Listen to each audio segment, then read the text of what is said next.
I'm a 34-year-old woman, and about 7 months ago, I went through a painful breakup with my long-term boyfriend. After we split, I moved into a rental house with my best friend and her husband while I got my life back together.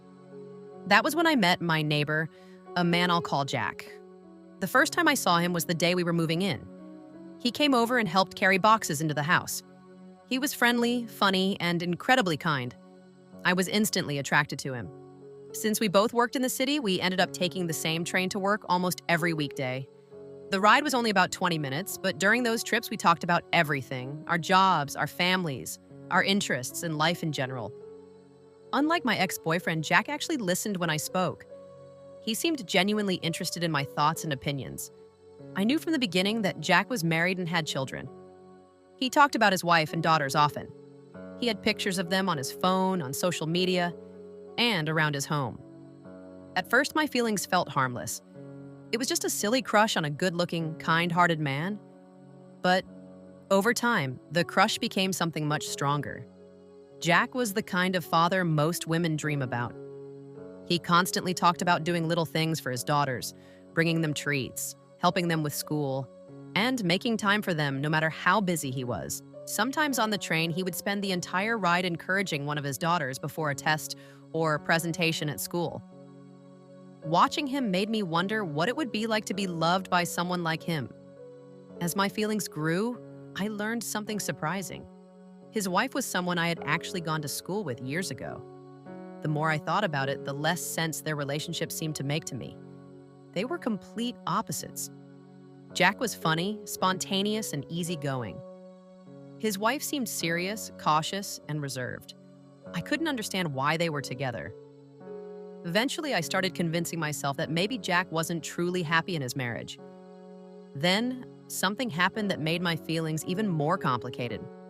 One evening, Kay knocked on my door, looking stressed and worried.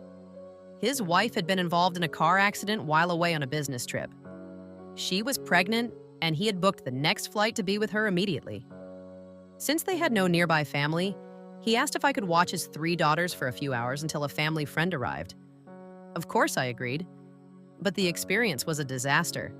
The oldest daughter was rude and defiant. She questioned every instruction I gave and openly challenged my authority. The middle child was loud and constantly creating chaos. The youngest was sweet at first, but quickly joined her sisters whenever trouble started. The worst moment came when I agreed to play hide and seek with the younger girls. Somehow, I ended up locked outside the house.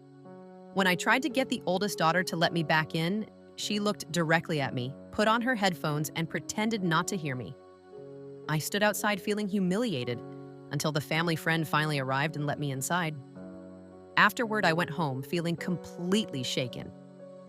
Before that day, I had secretly imagined what it might be like to become a stepmother to Jack's children someday.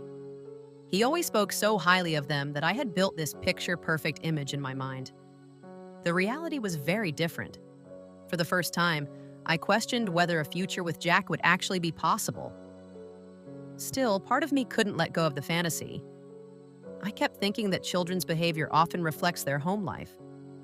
Maybe the girls acted out because things weren't good between Kay and his wife. Maybe their marriage wasn't as happy as it appeared. I knew how irrational those thoughts sounded, but I couldn't stop having them. I loved Jack. At least I believed I did.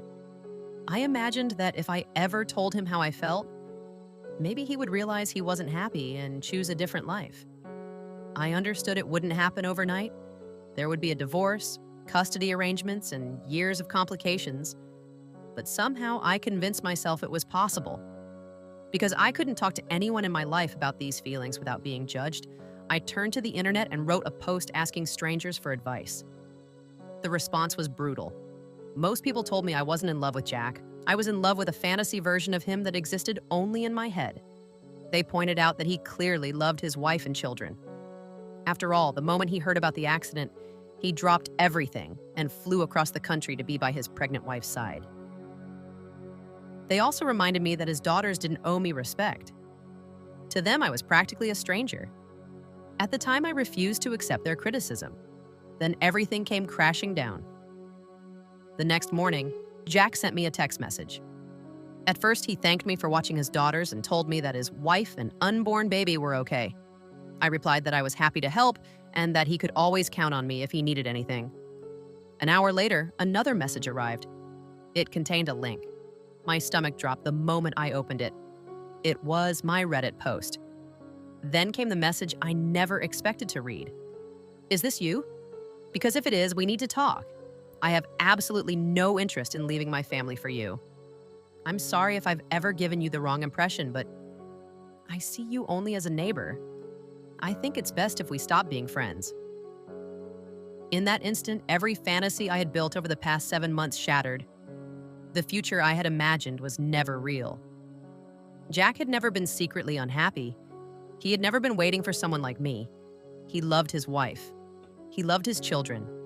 And I was nothing more than a neighbor who had mistaken kindness for something deeper.